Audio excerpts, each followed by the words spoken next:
Lockdown আমাদের দেশে বর্তমানে করোনা ভাইরাসের প্রভাব আরও বিস্তার ঘটছে এবং দেশের এই লকডাউন পরিস্থিতিতে আমাদের জীবনযাত্রার মান যেন আরও ডাউন হচ্ছে।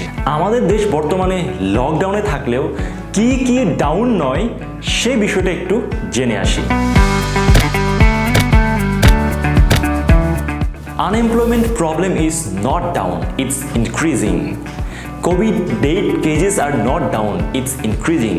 COVID cases are not down, it's also increasing. Hunger is not down, it's increasing. And the poverty is definitely not down, it's also increasing. দেশের লকডাউনের মতো উল্লিখিত বিষয়গুলি ডাউন করতে প্রয়োজন নিজের সতর্কতা, সরকারি বিধিনিষেধ মান্য করা এবং অবশ্যই ঘরে বসে নিজের একটি দক্ষতা অর্জন করা।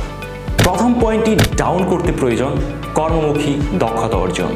এক্ষেত্রে আমরা যদি আমাদের দেশের দিকে তাকাই তাহলে দেখতে পাবো যে লাখ লাখ তরুণ আইটি বিষয়ক দক্ষতা অর্জন করে ঘরে বসে করছে এখন ফ্রিল্যান্সিং। ডিজিটাল যুগের চাহিদা সম্পন্ন লোকাল এবং গ্লোবাল ডিজিটাল স্কিল হচ্ছে ডিজিটাল মার্কেটিং। এই ক্ষেত্রে আপনিও ঘরে বসে অনলাইনে mastering on digital marketing with freelancing কোর্সে এনরোল করতে পারেন নকরেক আইটি ইনস্টিটিউটে। আপনার জীবনের হতাশা এবং বেকারত্বকে দূর করার কিংবা ডাউন করার জন্য দরকার একটি যুগোপযোগী ডিজিটাল স্কিল। এক্ষেত্রে mastering on digital marketing skill হতে পারে আপনার সমৃদ্ধির সোপানে আরোহণের জন্য প্রধান অন্যতম একটি স্কিল।